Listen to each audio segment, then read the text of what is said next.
Welcome everyone to the August 2019 Social and Personal Branding Trends. And it's the 1st of August, so August is just come in to us today.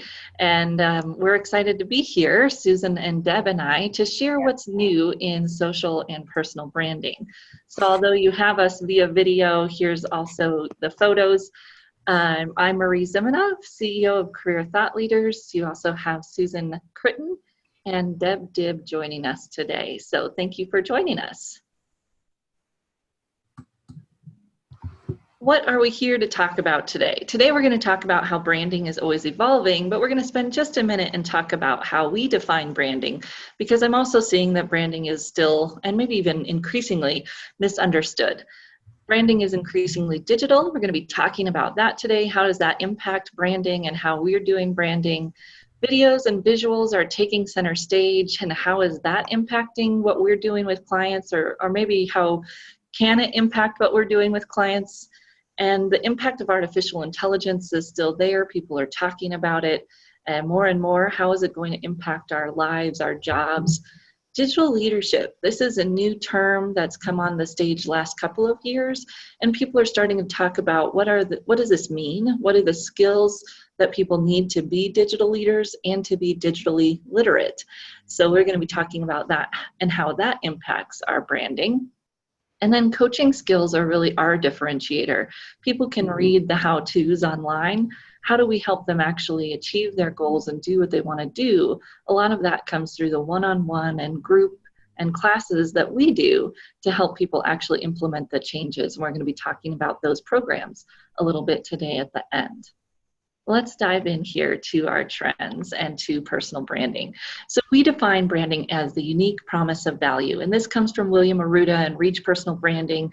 We've been using it for about 20 years almost now. That's hard to think about. And people still misunderstand this. They misunderstand what branding really is. It's not about product branding. And although we might use the metaphor of people as products, that's really not what personal branding is. It's a lot deeper. It's a lot like the career coaching or career counseling process of helping people figure out what are their passions, what are their values, what are their goals, and how do those things align? And then, by the way, how do what they value about themselves connect to what their target audience values? And that's a piece of personal branding that a lot of people miss that we know is so critical to the process. And this comes down to what's the difference between the commodity and a brand. A commodity isn't different, right? It's just a coffee bean. And usually commodities are bought on price. We look for what's the cheapest, or how can I get this in a barrel and a bushel, the cheapest in the quantity, or whatever it might be. When something is a brand, we'll pay extra. We'll go above and beyond. Those of you who are lovers of Starbucks, right, you'll pay your $5 for a coffee that you could probably make for under 50 cents at home because you like the experience or there's some connection to it. And a lot of times that connection is emotional, and Deb Dib is going to touch on that a little bit later as one of our trends. But creating that brand experience is really what we're talking about with our clients. And this is where that comparison between a product and a client kind of comes in. We're not saying that they are a product. We're saying that they can think about how they can create the same experience and how they can talk about and share what it's like to do business with them, what it's like to work with them, what it's like to have them as part of their team. And that is their brand. And Susan Chritton, you talk a lot about that experience of doing business with someone. That's what goes into a brand. Right. And sometimes we hear about branding in terms of kind of manufacturing it or being what someone wants you to be or hiding who you are. That doesn't work, right? We know that doesn't work. It exhausts people at work. It makes them ineffective as leaders when they're trying to be something they aren't. When they're authentic, they attract people. People want to be there with them. And that's part of why, as we're talking about with our trends today, this is part of why video is growing, is because we can tell when you're being inauthentic on video. And for some of us, that's hard because we're still nervous and we're trying to get over it. But when you're there and you're on video, we can see you, we can hear you, we can know that you're being authentic the same way that we can when you're in person. And when people try to build their brand on something that isn't authentic, it just doesn't work. You know, it's interesting as we look at some of this too, is that I just recently got new headshots, which was a painful experience. We were talking about this yesterday. Yes. And even in doing something like that, I ended up showing them to Deb and Marie, and Deb goes, that one doesn't, that's a nice picture, but you don't come through in that. And I think in everything that we do, we're not even talking about headshots really today, but the idea of even in everything you do, you have to have who you are come through in that.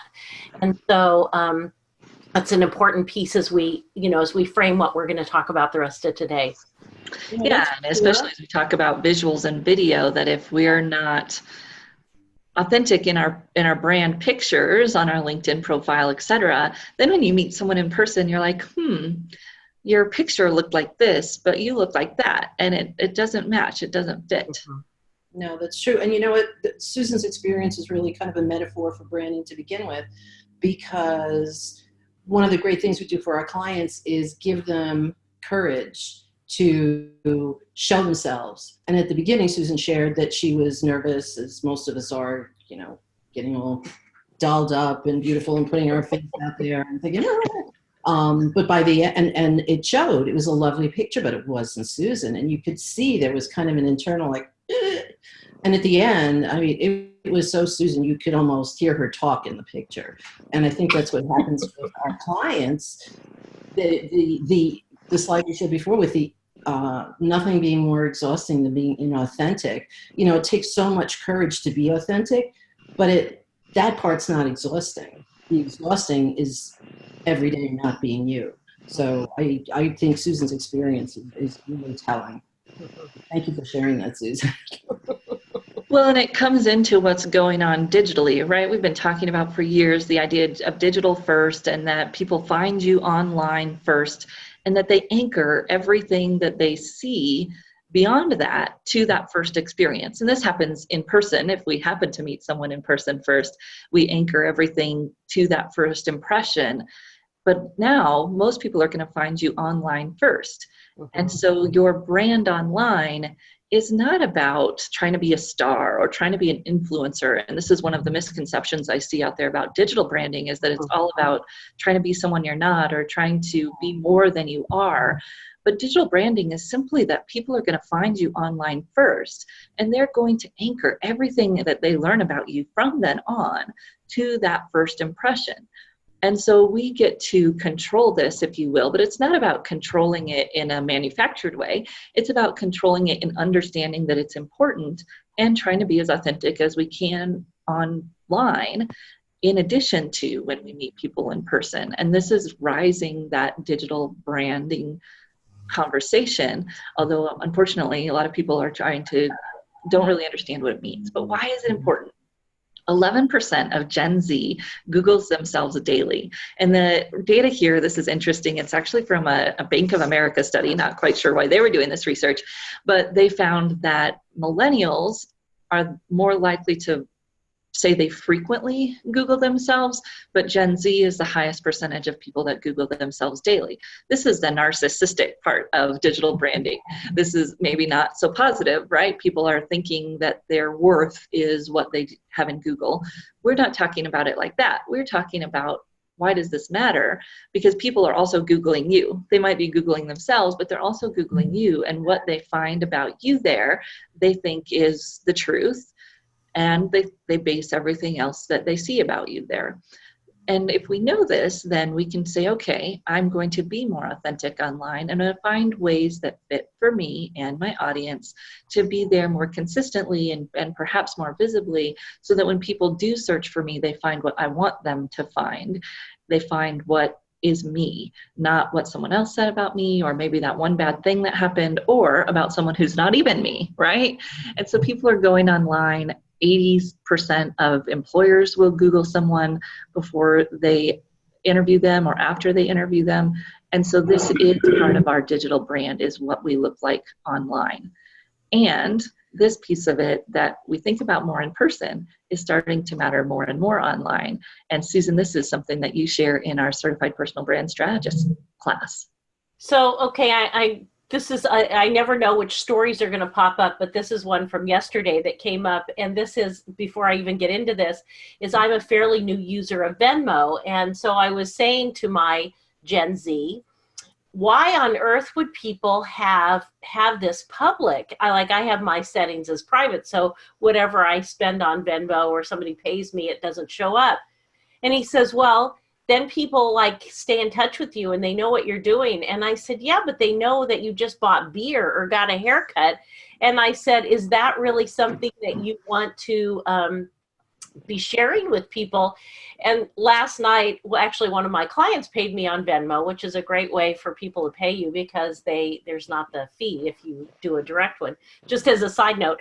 And I saw a woman who was a former client of mine, a pretty high level executive, and she was buying CBD oil from someone on Venmo. And I thought, oh my gosh. So this does go to the slide, which is, as you start to look at credibility, I mean, there's nothing wrong with CBD oil, but I don't know if that's part of what she wants as her brand, is the point on this. And so as you think about these 4 different pieces, let me just kind of go through these quickly. The first one is credibility. And this is, do we do our jobs well? Are we somebody who's credible? Can you handle the workload that you do? Are you skilled at what you do? And most of us do that pretty well. I think that that's one of those things that shows up in a resume. I think that we can say, here's all our degrees. We are credible. The reliable piece is a little harder because this is where you want to say, does this person show up? Can I count on them? And when you think of it digitally and how do we do this from a branding standpoint, it's really things like responding to an email. If you ask a question and leave a message, do they call you back? Do they look like they or do they do what they say they're going to do? And this is part of how we build trust. And what we're thinking about this as we become much more digital, virtual, we need to think about ways these things are showing up, which is why I brought up the Venmo story, because there are all kinds of ways people are taking in information about us that actually impact how we're seen. And so we really do need to think, just be mindful about how are we showing up in all these places. The intimacy piece, and Deb's going to talk a little bit more about this in a few minutes, is that this is that place where it says, I want to share a little bit about me, so you'll share more about you. It's building this level of trust on even if you're doing business, like I'm sure all of you do this as well, is that almost always I start my conversations with something personal about them. You know, I have a couple of clients right now with new puppies, so I hear about their puppies for a while. It's building intimacy, which actually builds a level of trust for us to go on and do much deeper work. If they don't trust me, we can't do the kind of work that we need to do in personal branding to really make that happen. And then finally, this is all over self-orientation, which is, it can't be all about them or me. It's got to be this reciprocal relationship. Think about people that you do not trust when it's like all about them. They never ask how you're doing. They never try and share anything. They don't find out about you. And certainly when you're having an initial conversation with someone, it can't be all about, let me tell you what I do. Let me tell you all the things I do. You have to really be, what's all about them? What are their needs? How do you bring that in to build some trust? So we're seeing this online. Like if you're on LinkedIn and all you ever do is post your own stuff, people see you as being about you.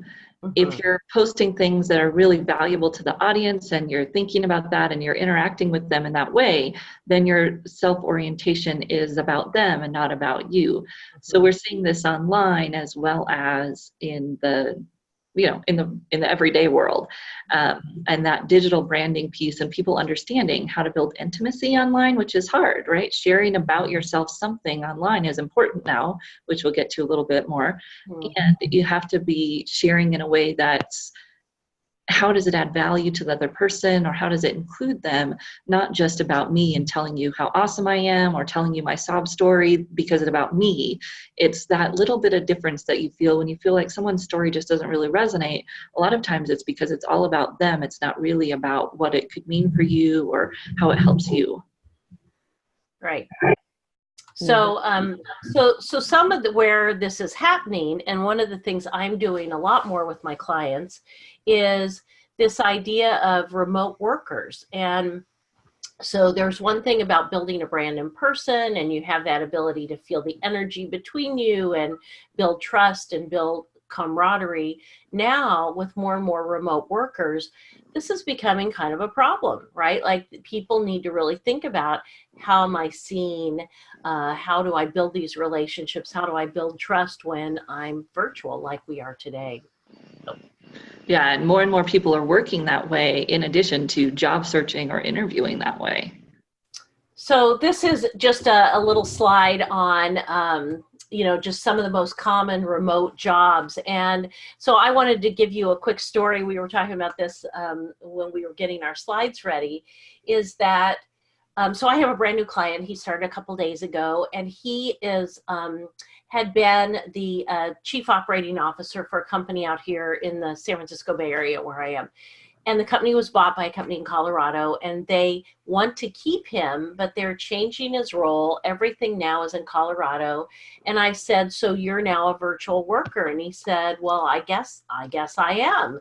And so I said, how are you conducting yourself differently? And he said, well, what do you mean?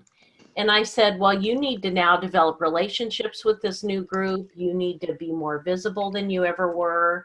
You need to think about all of these things. And he was actually completely surprised. He hadn't even thought about that. And so some of what I'm really doing with a lot of my clients now is really thinking about strategy around how can they be seen more. A lot of my clients are doing all interviews completely remotely, and it's all on video. So it's, how do you build that trust? How do you connect with people? How do you show up to meetings so that people remember who you are? And how do you promote video to do that? And so how personal branding is really changing is we've moved into this other realm that we need to think about all these other things on ways that we're going to show up. Yeah, and to be able to do that in a way that gets you visibility and credibility and all of those things, and the comfort to negotiate salary, which is what we're seeing here, that most positions, those who work virtually are showing a lower salary. And that's probably not too surprising, because they're not there, right? They're not in the mind's eye, and perhaps they're not comfortable having those conversations. This is just some data that shows us that people aren't just using video. Of course, they're using a lot of different technologies, audio and instant messaging and enterprise social media tools. That might be that internal kind of intranet or some kind of internal tool that the company's using. Something like Yammer. If any of you work for companies, I know there's somebody on our call that we use Yammer as a internal conversation. Right, and LinkedIn is trying to also be an enterprise social media tool, because it's creating tools that help people stay connected internally as well as to their external. So there's all these ways that we're trying to help people understand that they need to be visible, as well as understand how they're perceived when they're talking to people virtually instead of just in person. Yeah, and when my husband was working with Ernst & Young, up until a couple of years ago when he retired. When he first started, you had to be at your desk every day. By the time he left, they were literally kicking people out of the building. If you weren't in by 8 in the morning sitting at your desk, you lost your desk. That's how much they wanted people to work from home. And they worked with their own web platform so that every time you wanted to talk to somebody and have more than a phone call, you could do face-to-face. But he was sitting in his office in Medford, and he was talking to somebody else somewhere on the West Coast, and it was like they were together. And a lot of that, going back to what you were saying, is if you're virtual, one of the things you really miss is that unquote water cooler time where you build those relationships. And so that's one of the biggest things, because people hire people they like, people promote people they like, and people pay people they like who they know can do the job typically more than somebody they don't know well. So that relationship, especially via constantly being in front of someone via video, is really something that we can help our clients with, as Susan was saying. And this part of our job as being career thought leaders, and part of what our differentiation is in really leading the trends and helping our clients be ahead of everybody else. We usually don't helping what to do about it. Right. Storytelling, that's another thing they need to know about. And they don't really want to know about it. They really don't. Our clients are used to, no matter what they do, no matter how they conduct themselves every day at work, and they tell stories all the time, but they don't realize they're doing it. All of a sudden you tell them, you need to tell a story about yourself. And it's like video. It's like, I can't do that. That's not professional. I don't tell stories. Well, yeah, you do. And you think about what we just did today, right here in the last 20 minutes. Susan has told, gosh, at least 2 to 3, 4 stories to help us remember the things that she's talking about. And that's the thing, the remembering part is what is great about storytelling. The remembering happens from connection. The connection happens from emotion. And emotion is not a word that people consider to be professional. I mean, years ago, somebody who worked at, I don't remember, Amazon, Yahoo, somewhere, wrote a book called Love is a Killer App. And it was like, people thought it was so woo-hoo, but meanwhile, it was just way ahead of his time in talking about how that works. And for our clients, having them understand the science of this is often really helpful in getting them to embrace the idea of telling a story about themselves. Science, the neuroscience tells us that facts, and if you think about facts as, say, results and those facts light up 2 areas of the brain. Emotion, which is what you gain from storytelling, and that what builds connection, lights up over 5 areas of the brain, including those 2 fact areas. So storytelling through neuroscience is why it works. And if you just Google Harvard Business Review storytelling, I mean, that's certainly a trusted publication, you will find article after article after article about the power of storytelling in business. Jeff Bezos of Amazon, whether you love him or you hate him, he's all about storytelling. Richard Branson is all about storytelling. And the culture of their companies revolves around storytelling. So it's something that if we can help our clients understand, get them up to speed with it and comfortable with it after they're uncomfortable with it, we are only helping them, and we're definitely taking them kind of out of the commodity situation and putting them into premium brand situation. You know, one of the things that I wanted to add to what you're saying, Deb, just real quick, is that one way too, when people, instead of the word emotion, I always like to think of it as energy in motion. So that's a nice way to think about the story, right? It's just your energy in motion. Yeah. And it's that connection, right? It's the piece that helps people connect to you. And I think the scary part is that when you tell a story, some people aren't going to connect to it. But when you don't tell a story, it's just information and nobody remembers it. Exactly. And I just want to say too about, we talked about LinkedIn as really a professional networking platform. When was the last time you met somebody at a networking event or just spontaneously somewhere and you talked to them in bullet points about your job and who you were? I mean, never. There's maybe that first awkward moment when they say, what do you do? And you're, and maybe you're, kind of like Susan's first picture. But then by a couple minutes, you're into it. You're connecting. Bullet points don't connect. I always say stories live between the bullets. That's where the emotion is. That's what you have to connect everything with. Right, and this is why digital branding is so important, because those stories are being told online, in video, through a LinkedIn profile, and that's where people are getting that first impression.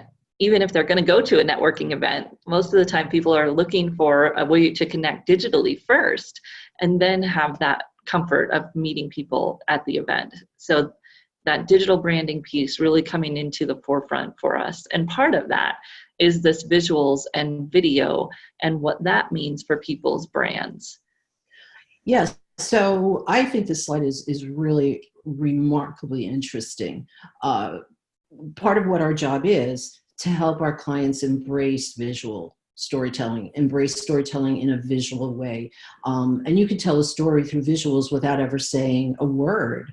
And it's still so much more relatable and memorable if it's visually done. One of the things that I found when I was early into adopting storytelling is one of the things that I wanted to specialize in was, and I've talked about this in a number of presentations, is Carmine Gallo's research on viral TED Talks and what makes the best TED Talks go viral.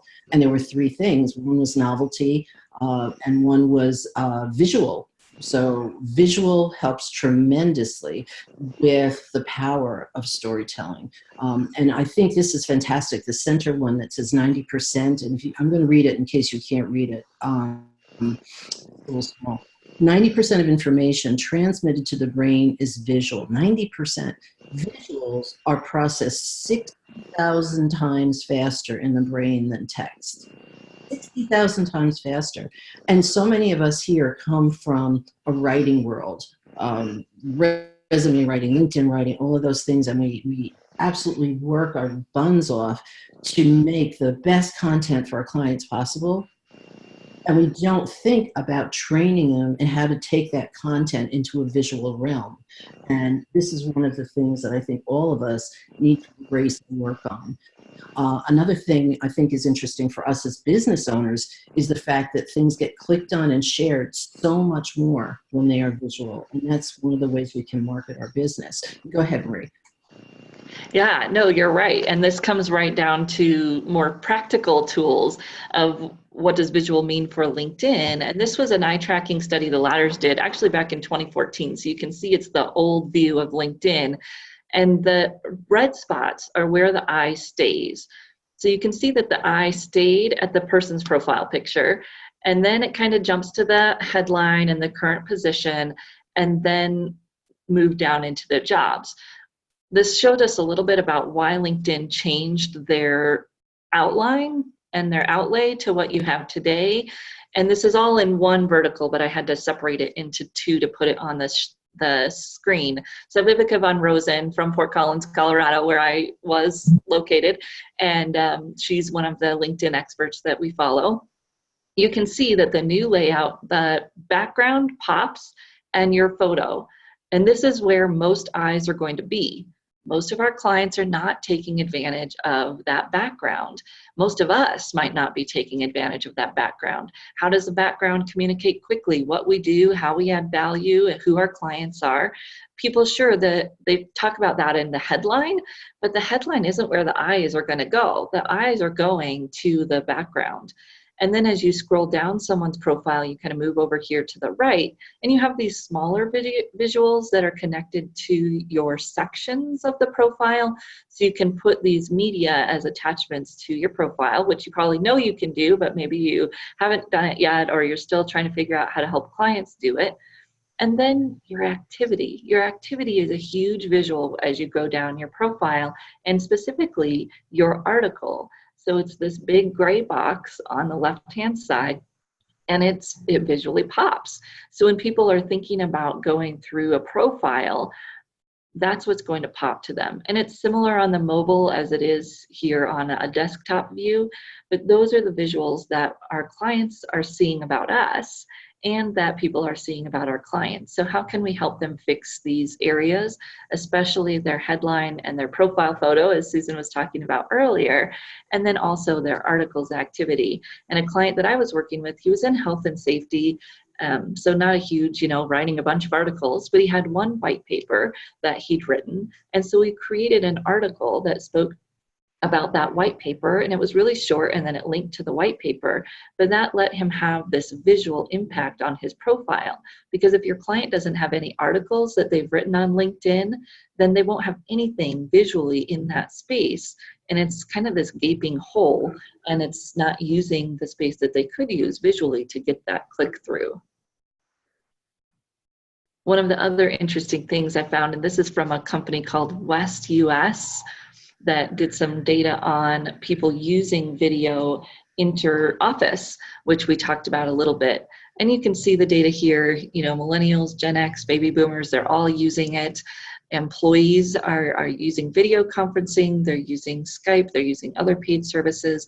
And then at the bottom, what are they using it for? So this isn't just job seekers, although job seekers, of course, are seeing an increase in video interviews. But once they get hired, they're going to be in those virtual meetings. They're going to have to know how to brand themselves and show up and create intimacy through those video conferences as well as in person. And of course, we're all uneasy, especially about video. And I was talking to Brighton West, just did a class for us on YouTube. And he said one of the reasons that we're uneasy about profile pictures, and Susan, you're talking about this, as well as video, is because it's our reflection. So we're used to seeing us as we look in the mirror. But when we take a picture of ourselves or we're on video, it's the opposite, right? It's a mirror image of how we're used to seeing ourselves. So one of the ways that you can change this for yourself is to simply look at more pictures of yourself, which sounds narcissistic, but it's that, you know, psychological effect of just getting over it. Get over it. Look at yourself on video, look at yourself in pictures so that you're not thinking about it so much. And it's not this new way of seeing yourself. You get used to seeing yourself that way, the same way that you get used to seeing yourself in the mirror every day.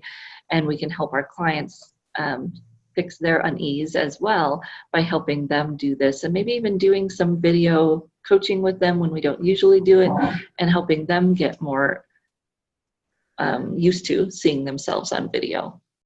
So this is something, you know, I use quite a bit. And one of the things I always say is it's better to practice with me and not be very good at it than when you're in an interview. So, you know, it's, so we practice with that and we think about what's on the wall behind us. Here's an example. I just recently redid my office, and so I realized that it was dark. So I put a little light that shines from the front to my face, just so that lights up a little bit more. I used to have a window right there, and I don't. Now my window's over there. And, you know, so you start to think about it. One of the benefits I've realized, too, is I have a clock behind me. I can now kind of keep track of time without, like, looking at a watch. But there are all kinds of little things, and it's one of those things that I really do practice with my clients, and they come back and say, you know, I'm so glad we've had video meetings, because when I had the interview, I felt like I was more comfortable. I understood the setting. I knew how the sound was. I mean, even things like, you know, what sounds like I have one of those snowball microphones that you can't see in the video, but it just makes the sound better. And so it's one of those things that you need to really think about your setup and how it needs to be different than the way you've always done business. You just need to get your pieces in place a little bit more for that. That's really, really true. One of the things I do periodically, as I know you do, Susan, is video training with RiceMart. And I realized early on, and don't take my lighting today for it because my computer wouldn't open up right, so I didn't get to do my lighting. But the lighting makes a huge difference. And it makes a huge difference just in your credibility. I mean, I see you and Marie and you're well lit, and I see me and I look like a little sinister. So that's interesting. I think another thing too that it's important to talk to our clients about, how do they do video in their everyday without even knowing they do video? So they can kind of relate to, wait a minute, this is not new for me. I mean, I don't know anybody who doesn't do Skype or FaceTime with friends and family. So, I mean, that's already there. And just getting comfortable with that and being natural with that and thinking, okay, I do that, maybe I'm not made up and I don't have anything lit, but I'm me. Right. You know, we're basically just saying, okay, be you, but make your surroundings a little more welcoming to somebody who's looking at you. So that's something that kind of puts them into the zone of thinking it's not absolutely something they've never done. So I love that commercial, and some of you may have seen it, where the guy's like, you know, in a nice shirt and he's got his laptop and he drops the laptop and he's in his boxer shorts, you know. I never saw that. That's funny. Oh my gosh, it's really funny. And so, you know, people always laugh about, well, I'll look good from the waist up, and but just be careful if you have to stand up and go get something. That's for sure. For sure. But that authenticity is good. And I know we have to move on, but I just want to say you and I and Marie have our meetings. And Marie, yesterday you had just mowed the lawn, and Susan, you just come back from yoga, and I had done something, and we were just who we were, and that it didn't really matter. Right. And that know, like, and trust factor with video is really why it's growing, right? It's transparent. Even if you put on makeup and you look like you would look when you're going to a networking event, I try not to look much more than that. I try not to put on extra makeup for video that I wouldn't wear if I'm going to a networking event, because you really do want to look as much like yourself as you can. Because you want people to know you and to like you, and they can't like you if they feel like you're fake, right? If you have on so much makeup or whatever it is, that's kind of a girl thing, but whatever it is that makes you not look like you. And I know a lot of us work with executives, so guess what? Executives are watching video. You might think, oh, they don't have time or whatever it might be. 59% of executives say they'd rather watch video than read text. So that might spit in your soup a little bit about your activity on LinkedIn. That's true. And for those of us who work with executives, what does it say about how we should be communicating with them now? It's a whole different thing on our websites, on LinkedIn, and everything. Talk about the value of video as a visual. I mean, talk about the value of video as a connector to executives rather than having them read through all of our, beautiful text. Right. Yeah, it's one of those things that I'm working on as I do our new website and get all of those things put together, is how can we do more video, because it does help people get to know you.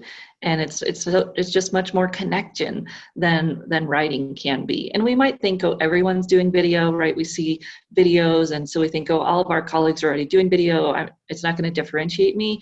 That's really not true. You see 22% of small businesses are using video. I've seen really wide variety of numbers there, but I can tell you not everyone is doing video, and it will differentiate you, not just because if you're doing it and other people aren't, but because of this know, like, trust factor that it does the connection. And by the way, if you are in business, it does increase your click-throughs, your conversion.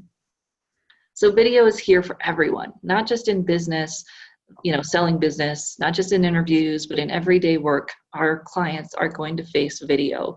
And if they're not, it probably means that they're getting left behind because they aren't willing to do video. They're one of those people who isn't getting the promotions, doesn't have the visibility. And it builds that know, like, trust factor for us and for our clients. So how can we help them get over the hesitancy and really take the plunge? And then artificial intelligence, we're talking about that a lot. We talked about this in January as well, but just felt like we couldn't leave it out. We couldn't not touch on it a little bit. Yeah, and so we've been following, career thought leaders on the board when we're planning conferences, all of the things that we do. We've been following the growth of artificial intelligence as a trend for years now, right, Marie? Yeah. We know it's coming. It's here already. And whether you like Democratic candidates or Republican candidates, I was watching the debate last night, and somebody said, you talk about immigrants taking jobs. Here we are in Detroit, which is where the debate was. So you walk in any factory floor, there's not immigrants, they're robots. That's what fills the factory floors now. Mm-hmm. So how do we differentiate and keep ourselves and our clients kind of above that automation piece, so that they are more valuable than automation, than cheaper ways of doing things, which is what AI is all about: faster, cheaper, better. And part of it is knowing how to prepare for that. Is your job in jeopardy, either now or down the road? And what are the human factors can you bring in that make you less likely to be automated? And I'm not going to go through all the stats here, but I encourage you to look at this slide, because it's really an interesting way to gauge what your client's potential for automation might be. So Marie, if you could move on to the next slide. Yeah, so this is a slide from 2016. And it's really amazing. I haven't found super recent stats, but these are definitely stats I've been hearing for the last number of years, even prior to 2016, and they've held pretty steady. We can look at all the other places in the world, but let's look at United States just for now. We're a global organization, of course, but just the United States, think about how many people work. 47% of jobs are likely to be replaced by robots. And there are jobs you might not even think about. so many companies are already outsourcing jobs overseas. Now they're going to be outsourcing jobs to robots. It's happening now. It will continue to be happening. So we have to definitely think about how to prepare our clients for this, not only how to differentiate themselves in their own professions, but how to prepare for the new professions that are going to emerge. Because some of the other things that we've been reading constantly is that this will open up huge benefit in new jobs for people to be filling to help with AI and virtual jobs, not virtual jobs, robotic jobs rather. And so this is interesting. 14% talk about global rather than US. The percentage of global jobs predicted will be lost to automation. And that's just now, not later on. So yeah, this just shows the range of data that we're seeing, and it really depends on what time frame people are looking at and et cetera. So you might see some big numbers and it's kind of scary. Then you can find some of these little numbers, right? We don't know. That's part of it too, is there's all this uncertainty with AI. What will change? How will it change? And how can we help people deal with that uncertainty? Yeah, and they deal with uncertainty, or none of us deal well with uncertainty, I don't think, unless we're huge risk takers, but people have had to learn to deal with uncertainty for 20 plus years, ever since, more than that, 2 generations, 3 generations of jobs going overseas, and not knowing how long you'd have a job, and knowing that the career company job is gone. This is just another layer of uncertainty now. And, we have kind of that moral obligation as those, well-trained, trend-following professionals to help our clients through this next uncertainty. Right, and differentiation is not just for our peers now, but now we're thinking about how are we differentiating ourselves from technology, and how do we add value to the technology, because the technology is there and we can't say, oh, it's not going to work or it's not going to do it. I see career coaches saying that, oh, there's technology now that can do career coaching, right? AI career coaching, and people say, oh, it can't possibly. Well, it is. So we've got to figure out, how do we add differentiated value? What value do we bring alongside the technology? We have to know what the technology does, be real about the value that it does offer, and then figure out how we add value in addition to that technology, on top of it, around it.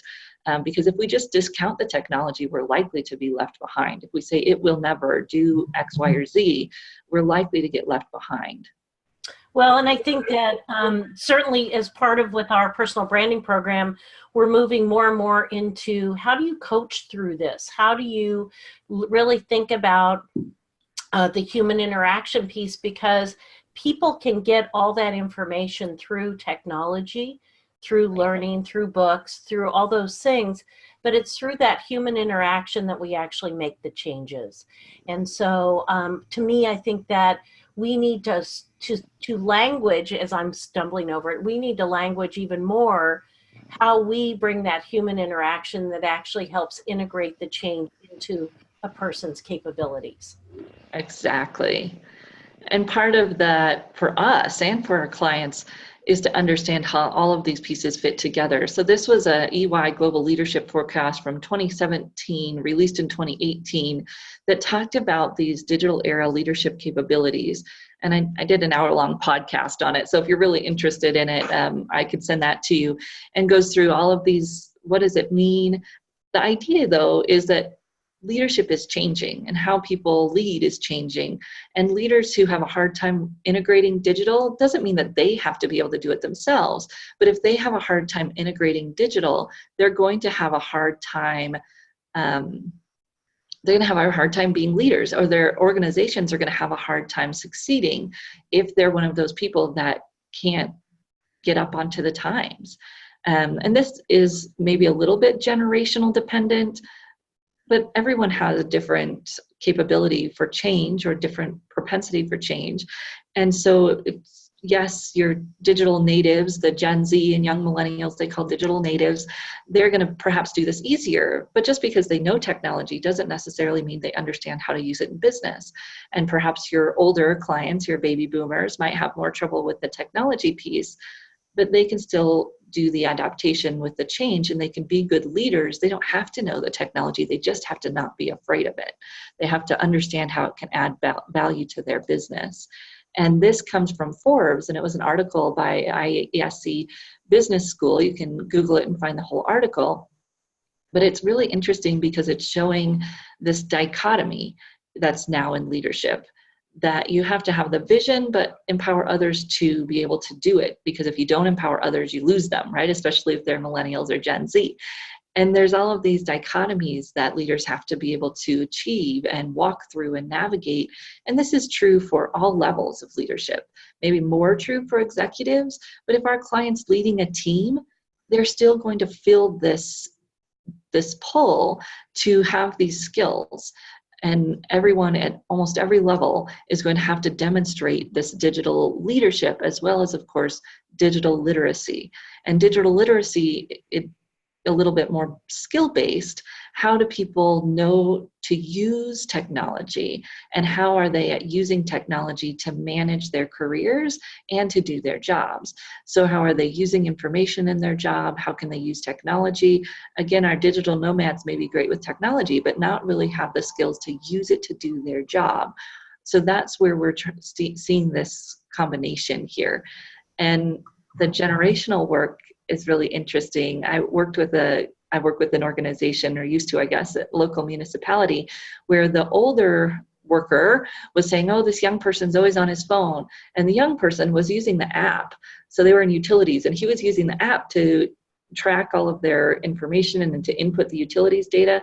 And this generational clash that was happening, where the younger person was saying, oh, the older person doesn't know how to do their job because they aren't using the technology. And we have to help people understand how to have the skills and then have the communication skills and walk between cultures, geography, culturals in our own space in terms of generations to do the work better. And it's just a really interesting space and some challenges that it's creating. Well, and I think, kind of going back to my Venmo story, that my son was saying, well, of course, that way. I said, why on earth wouldn't you set your privacy settings? And he said, well, that way everybody kind of keeps track of you and they know what you're doing and you stay on top of their mind. So he understood the technology, but he didn't really understand the implications of kind of too much. And likewise, this former client of mine maybe understood, she understands like her image and all that, but she didn't understand the technology well enough to set her privacy settings. So it was really interesting. They were, in a way, both making mistakes, but kind of from different reasons why. Right. Yeah. And as you were saying earlier, Susan, there's a lot of how-tos out there, and there's a lot of information about how to be online or how to brand yourself, but it's not the how-to that matters, because we know, just because you know how to do something doesn't mean you do it. My guess is that you know how to do a video, but you haven't done it because of all the emotional pieces behind that, right? All of the, how am I going to do it my way? And maybe some logistical issues, but we oftentimes use the logisticals or the how-tos to really cover up the emotional issues and the personal challenges that we have that go into achieving the goal. And we also know that people are afraid to be unique. They're afraid to be authentic. And leaders especially have been taught not to do this, right? Deb, you were getting at this earlier. We've been taught that professional is this box, and that if you tell a personal story, it's going outside of the box, right? I'm really excited about one of our speakers at the conference who's going to be talking about his book called The Soulful Leader, and how we help people be more authentic at work. It actually improves everything about their leadership. And in Reach Personal Branding, that process and the coaching programs that we teach, it's really all about giving you the community that you need to bounce ideas off of. We give you the process and the tools and a lot of the coaching skills that we need to help people achieve their goals. And then obviously it's a lot about process. That's where my strength is really giving people a process to be able to do what they do better, to differentiate themselves, and to not be recreating the wheel. And Susan and I work together, and we support you through the process. So we support you through your own process and personal branding, and then we also support you through creating your own process to work with clients. We want you to achieve your goals, whether it's within your organization. Maybe you want to create a program for helping students or helping clients move through the personal branding process.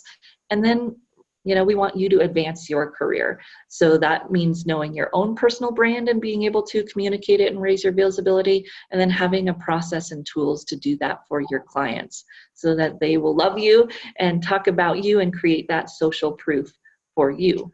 And we have 3 programs that we offer that are branding related. And the first one is our 360 Reach Analyst. And that's really about teaching you how to use this differentiating assessment, the 360 Reach. We give you instructions. We have some coaching skills built into it because, of course, you need to coach around the assessment. We aren't just delivering those data to our clients. We want to help you have a process for a client engagement around branding. And this is kind of a short branding engagement. And then you get your own assessment. You get to go through it yourself and get the feedback and understand your own brand. And of course, you get those ICF CCEs, including 1 core competency unit. And Susan, you teach our Certified Personal Brand Strategist program for us, which is a longer program. It's really about the transformational part of branding. And you get a lot of in-depth coaching skills. And so tell us a little bit more about that program. So it's a 9-week program. Actually, it's 11 weeks when you count the 360 Reach, because we really incorporate that as well. It becomes part of the program. And what I love about it is we've had people from, mostly we get coaches, career coaches, but we've had people who've been business owners who've wanted to come in and really think about their own branding for their business and themselves and their employees. But we really take you through the entire process from the beginning, which is how to really think about it. What are all those pieces? The way I like to think about it too, we take you apart in pieces, look at all the pieces and say, how do you put those together to say, what is my brand and how do I want to look at that? And what I have appreciated is I've been teaching the program now, I think 6 years. I'm trying to think how long it's been. Think about 6 years. And it always evolves. And so each time we do a session, we bring in new material, and where it has really evolved is more and more around the coaching skills around it. And practice with each other, and we really talk about what if there's a client who really can't figure out what their target audience is. How do we think about that and kind of coach them around that? So I love that we've continued to evolve it. I love that we've really brought in more of the coaching pieces, and often that's the feedback I get from people. Yeah, and we walk them through this process for themselves, and we give them the process for their client to really unearth their brand, communicate their brand, and then exude it every day in what they do. And that's kind of that liberating piece is understanding their brand and feeling comfortable living it every day. And as we've seen, it really transforms people's businesses because they do it for themselves. They do the branding for themselves. And then they have this process that they can use with their clients. And they have support throughout the program and beyond to really implement the process and do their business differently. And that's what we want to help you do. If you're ready to do the coaching program and to be a personal branding coach and to really have some structure behind that for you and for your clients, that's what the program will give to you. And this was critical for me in the transformation of my business. When I first started doing coaching, I did it with another coach. And then I went and I wanted to move away from her, but I couldn't use her process, right? And so that was just ironically, or perhaps fatefully, when I found Reach, and it had the process for me to walk people through. And I could adjust it, I could make it mine, I could add what I wanted to it, but it was a process that I could use with my clients that had structure. I knew there was some power behind it. It's used in 40 countries with thousands of clients. So the process is good, and then we can adjust it for the types of clients we want to work with. And then our last program that we do around branding is, of course, this social branding program. How do we help people work on their digital brand? There's so many how-tos here, how to use LinkedIn, how to use Twitter. People are just bombarded with the how-tos. So we've really changed the program to be a coaching program. How do you coach someone to narrow it down, figure out what's going to matter for them, and then have the tools that they need to implement what they want to implement?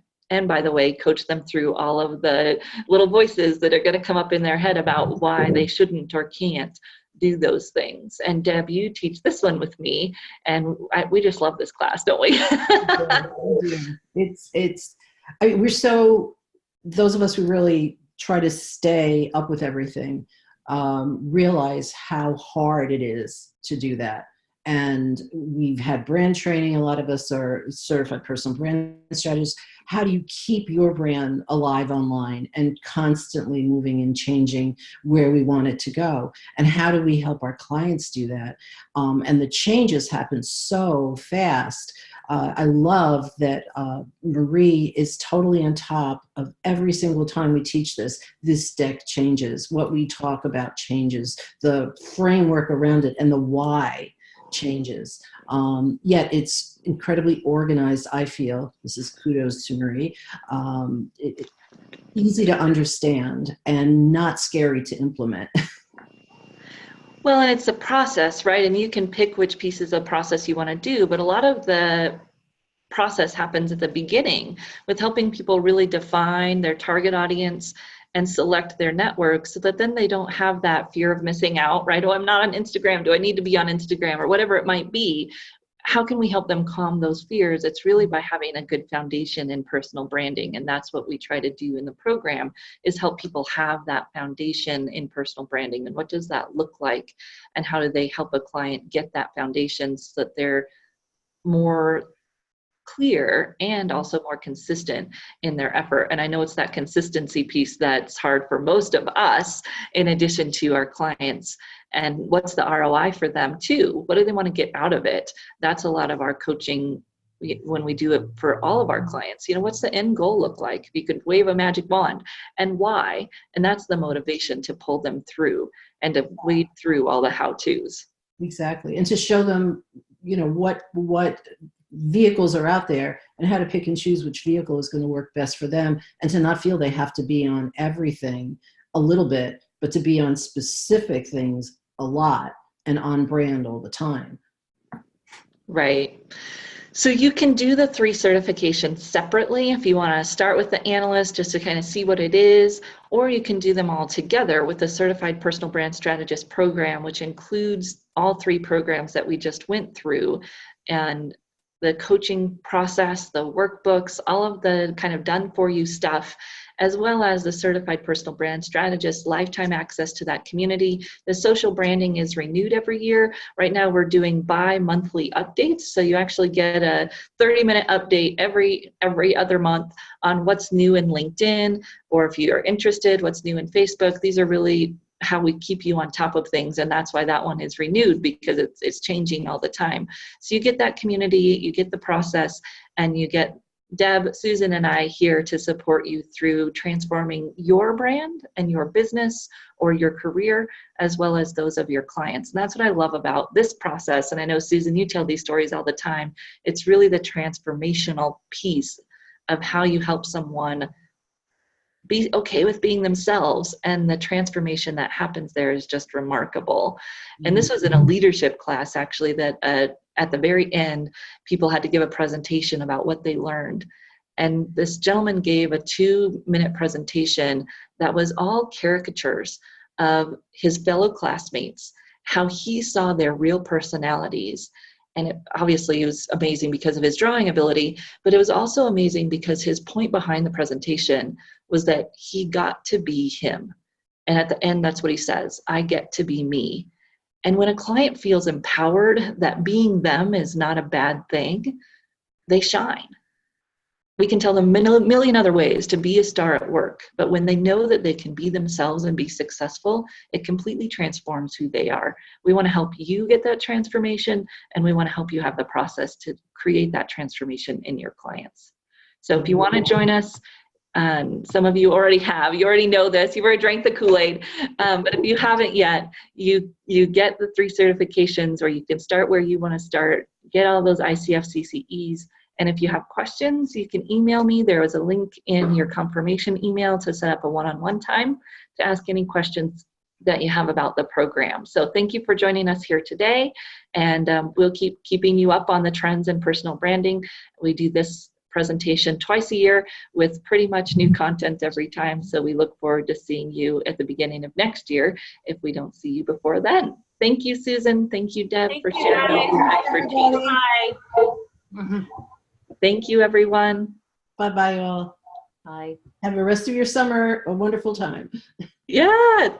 It's hard to believe it's almost over. Or summer here in the Northern Hemisphere, anyway. Yes. I guess in the Southern Hemisphere, they're probably excited it's almost spring. Almost spring. Bye, everybody. Bye. Bye-bye. Thank you.